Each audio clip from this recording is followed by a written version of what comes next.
Registrar office में एक लड़की के हाथ में मेहंदी लगी होती है और वो इंतजार करती है कि कब मेरा जो प्रेमी है वो आएगा और कब कोर्ट मैरिज शादी होगी और हम दोनों आपस में एक दूसरे के साथ 7 जन्मों के लिए बंध जाएंगे।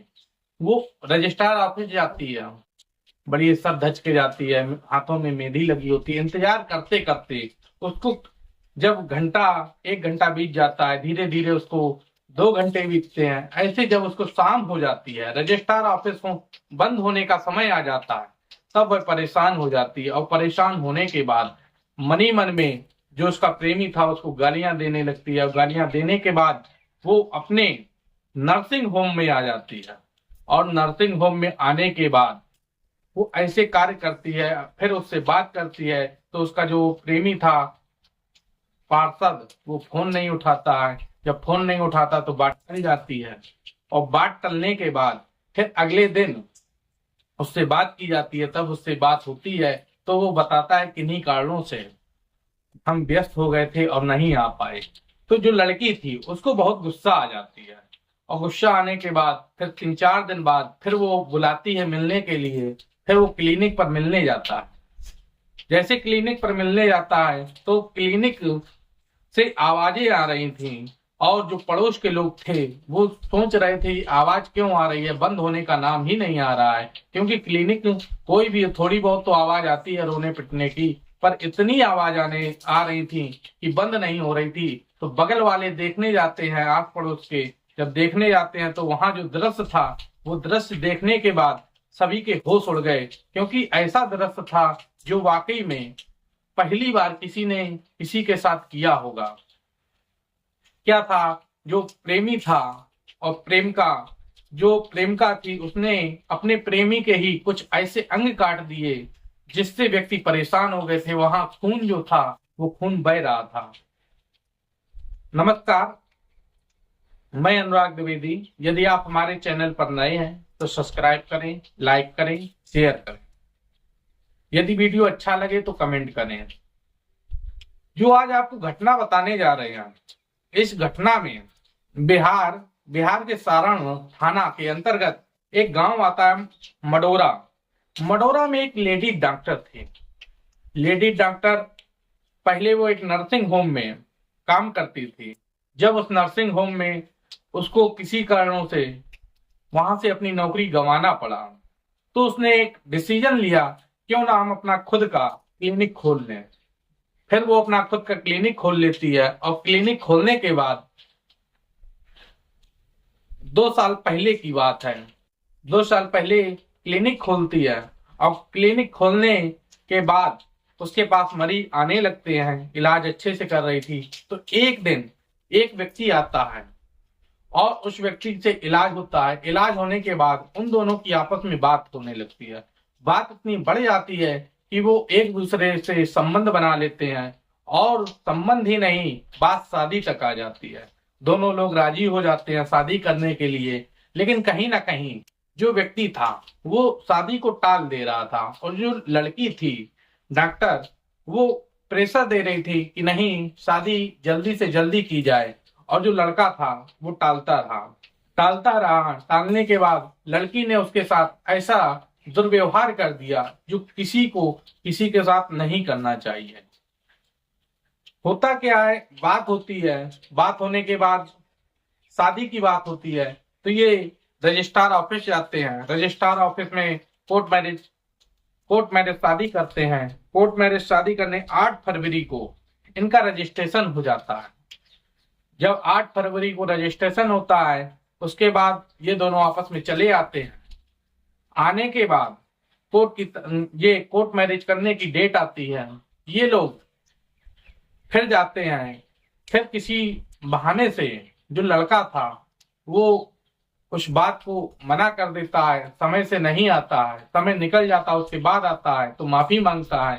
तो लड़की कहीं ना कहीं उसको माफ कर देती है, कहती है कोई बात नहीं, अगले दिन फिर हम ट्राई करेंगे। तो ऐसे ही था। लड़की जाती है, फिर पहले से पहुंच जाती है मेहंदी हाथ में लगा के और वहां जाती है। इंतजार करते करते जब उसे शाम हो गई, लड़का नहीं आया तब लड़की परेशान हो जाती है और परेशान होने के बाद अपने क्लिनिक पर आ जाती है। क्लिनिक पर आने के बाद वो मनी मन गुस्सा हो रही थी और गुस्सा ऐसा कि उसने गुस्सा कहीं ना कहीं दिखा दी। उसको भी जेल हुई और जेल होने के बाद उसने जो कार्य किया वो एक दूसरे की जिंदगी के साथ खिलवाड़ कर होता क्या, वो अपने नर्सिंग होम में आती है। नर्सिंग होम में आने के बाद लड़के से बात करती है, लड़का फोन नहीं उठाता है। जो लड़का था वो पार्षद था, पार्षद फोन नहीं उठाते हैं। फोन ना उठाने के बाद कई बार कॉल की जाती है, फोन नहीं उठता। 3 दिन बाद जब फोन उठता है तब लड़की बात करती है, पूछती है तुम क्यों नहीं आए थे। तब लड़का बताता है कि हमें कुछ काम लग गया था जिसके चलते हम नहीं आ पाए। तो लड़की कहती है काम 1 दिन लगता है, 2 दिन लगता है, तुम्हें जब हम वहाँ कोर्ट मैरिज शादी के लिए बुलाते हैं तुम्हें हमेशा काम लग जाता है, और जब हम अपनी नर्सिंग होम में बुलाते हैं तो कोई काम नहीं लगता है। ऐसी बातें होने लगी और बातें होने के बाद फिर वो आपस में मिलने के लिए बुलाते हैं।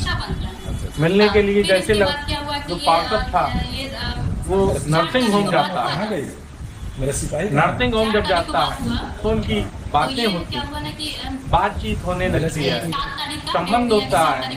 संबंध बनने के बाद लड़की जो थी वो इंजेक्शन में कुछ ऐसा तरल पदार्थ मिला दिया जो बेहोश करने वाला। उसने इंजेक्शन लड़के के लगा दिया और इंजेक्शन लगाने के बाद लड़के की गुप्तांग जो था वो काट देती है और काटने के बाद वहां से खून बह रहा था। जैसे घंटे भर बाद लड़के की नींद खुलती है, जैसे वो देखता है कि खून से सना हुआ था, कहीं तकिए से छिपा रहा है, कहीं उल्टा लेट कर छिपा रहा है, खून बंद नहीं हो रहा है। अब वो परेशान होता है, दर्द होने लगता है, फिर वो चिल्लाने लगता है।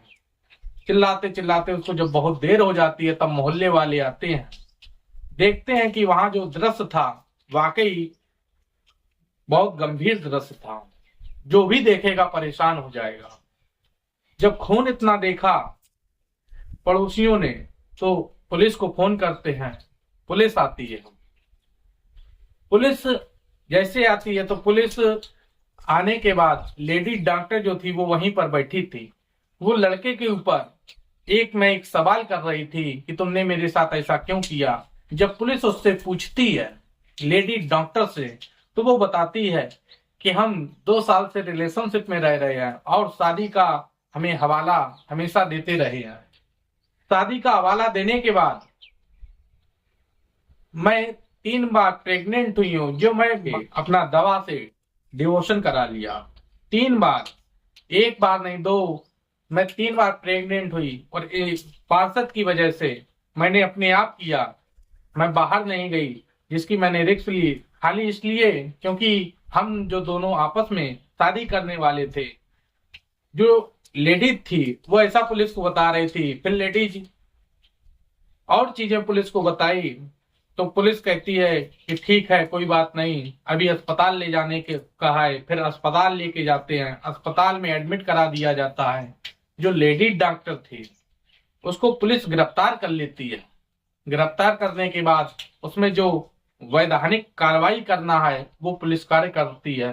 कार्य करने के बाद अब जो लड़का था उसका इलाज अभी भी चल रहा है, पर अभी पूर्ण रूप से सुरक्षित नहीं है, क्योंकि लड़का तो सुरक्षित है, जो उसके अंग कटे थे वो नहीं सुरक्षित है, इसलिए अभी इलाज चल रहा है। देखो इसके आगे क्या डिसीजन सरकार या प्रशासन लेता है, अभी कार्रवाई चल रही है। इस कहानी या इस घटना सुनाने का उद्देश्य किसी को परेशान, किसी को कष्ट देने का नहीं है। सिर्फ ये है कि जागरूक हो, और जागरूक होने के साथ आपके साथ कोई गलत कर रहा है तो आप इतना सोच समझ कर कदम उठाएं, क्योंकि आपने तो उसके साथ गलत कर देंगे, हो सकता है उसकी जान भी चली जाए, लेकिन आपको भी सजा मिलेगी, आपको भी जेल के पीछे जाना पड़ेगा। इसलिए सोच समझकर ही कदम उठाएं और अधिक से अधिक वीडियो को शेयर करें। धन्यवाद। जय हिंद, जय भारत।